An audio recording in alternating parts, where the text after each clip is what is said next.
one thing that's always been with me in climbing is just being inspired by a line. So if the line requires me to be crimpy, then I'm going to try to be crimpy because I want to climb the line.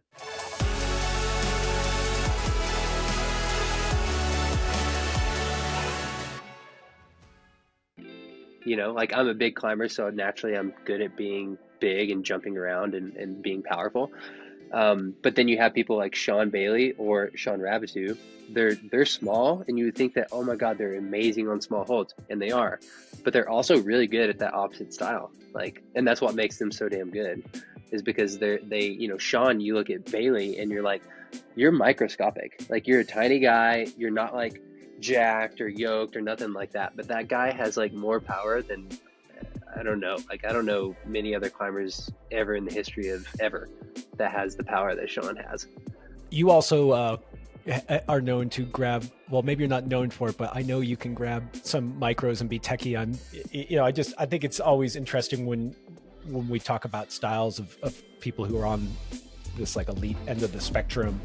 Your weaknesses, or quote unquote weaknesses, aren't rock bottom. It's just kind of like what you really excel at. And that was actually something I'm kind of curious about, is as you progressed when you were younger, what I'm wondering is as you moved up these notches, did you have weaknesses that showed up? Did you have to work on them? Like, just how did your progression go as you started reaching each different notch in climbing? When I was younger, especially like climbing at TBA, I noticed my weaknesses were definitely crimps and certain types of, push down moves, like, being kind of two hands like this and a foot out right of you and having to do these deep push down moves. And I used to climb with this guy, Brian Voges. I'm sure you've probably heard of Brian.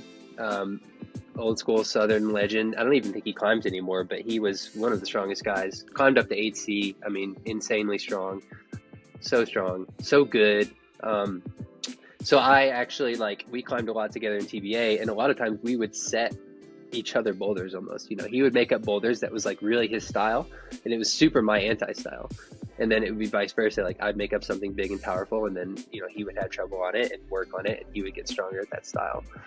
So for me, I really just wanted to make sure I was getting as good as possible at stuff that I was bad at. And that, I think a lot of climbers shy away from that because it sucks. It sucks to get on something and get shut down.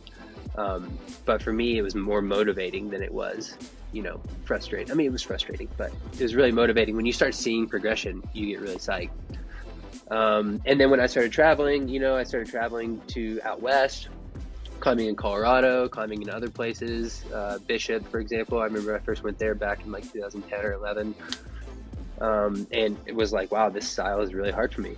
I'm a bigger climber. I have to worry about skin issues maybe a little bit more than a smaller climber would. I don't get as many tries on something that's really sharp, etc. So, just having to learn to adapt and to take away from those trips. When I would go back home to Tennessee, I would say, okay, cool, what was I shit at? I sucked at that crimper boulder. Okay, cool, I'm going to set crimper boulders from now on.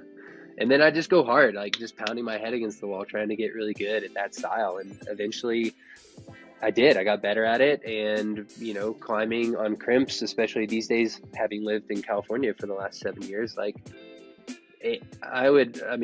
joke about it at the Roman. I'm like, what the hell happened to me? I used to be really powerful, and I still am, obviously. But I'm like, I wonder if crimping is almost becoming more my style than these power boulders, and it's pretty wild to think that's, if you would have told me that when I was younger, I'd be like, that's impossible. There's no way. I'm always going to be like this. But now it's kind of flipped around a little bit. It's kind of cool.